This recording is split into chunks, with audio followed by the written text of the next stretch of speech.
Good morning, everyone, and thank you all for being here this great morning here at USDA in Washington, D.C.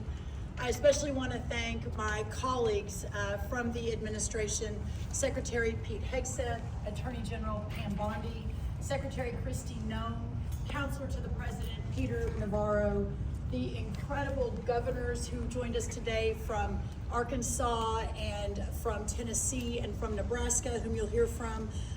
Amazing members of Congress that are here with us. You'll get to hear from Senator Tuberville, Senator Marshall, and Congressman G.T. Thompson.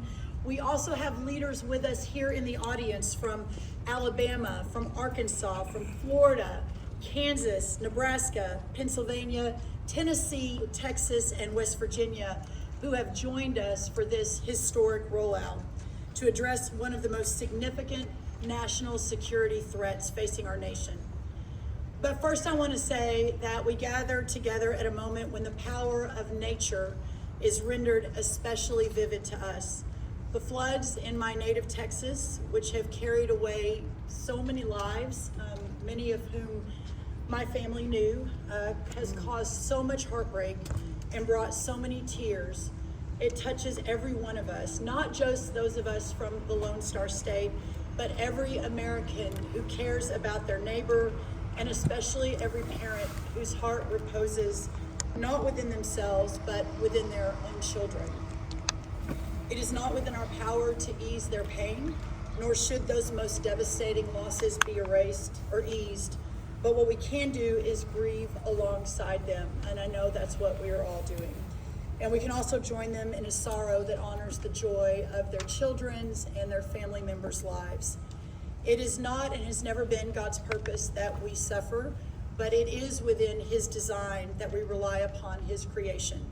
We see that in extraordinary natural tragedy, as over the last few days, but we also see it in the beneficial fruits of His creation, the bounty of the land, the yield of our farms, the produce and the product of our labor.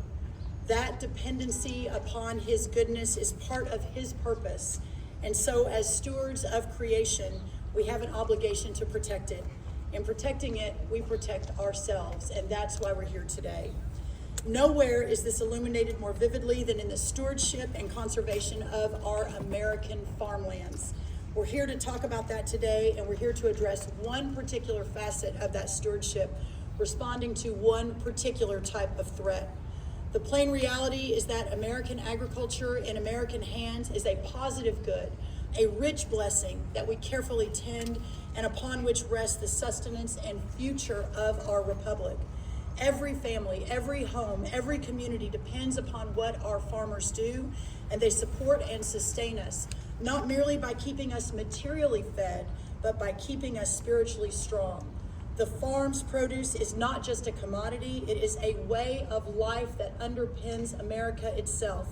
And that's exactly why it is under threat from criminals, from political adversaries, and from hostile regimes that understand our way of life as a profound and existential threat to themselves. For them, agricultural lands and our farms, because they are a previous inheritance, are weapons to be turned against us. We see it again and again, from Chinese communist acquisition of American farmland to criminal exploitation of our system of agriculture to the theft of operational information required to work the land and beyond. All of this takes what is profoundly good and turns it towards evil purposes. But November 2024 signaled it's time for our federal government to wake up and step up. And that's exactly what we are doing under the leadership of President Donald Trump.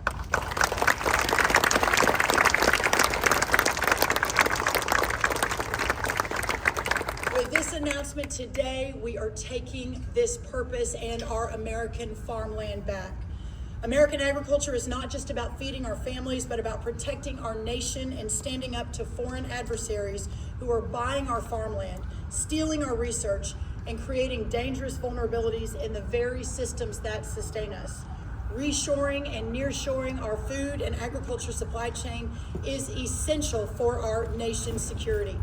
In coordination with the White House, the Departments of Treasury, Defense, Homeland Security, and Justice, as well as state governors, state agriculture commissioners, local, tribal, and territorial governments, today we announced the USDA's National Farm Security Action Plan.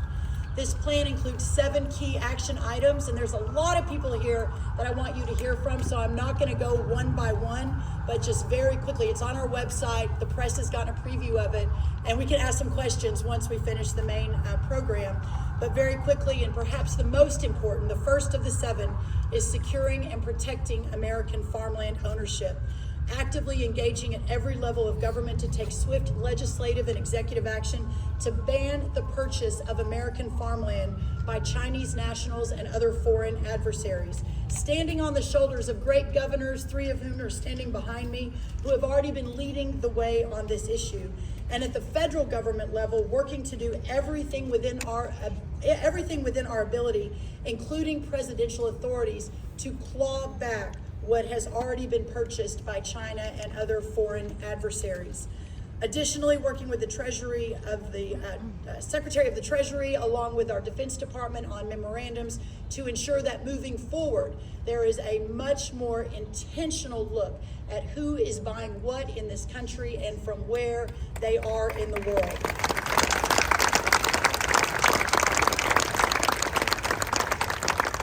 Also enhancing our agricultural supply chain resilience, also protecting our U.S. nutrition safety net from fraud and foreign exploitation. Number 4, defending agricultural research and innovation. No more sweetheart deals and secret pacts with countries that do not have our best interests in mind. Number 5, making sure that America First is in every USDA program, from farm loans to food safety. We have already canceled 7 active agreements with entities in foreign countries of concern and will continue to cancel additional agreements moving forward.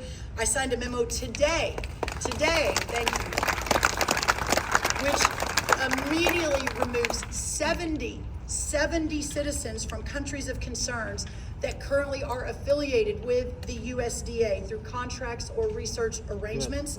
And we are working to issue regulatory action to remove over 550 entities from foreign countries of concern from our preferred catalog. Number 6, safeguarding plant and animal health, working to make sure that we know what is coming in and how to control animal diseases.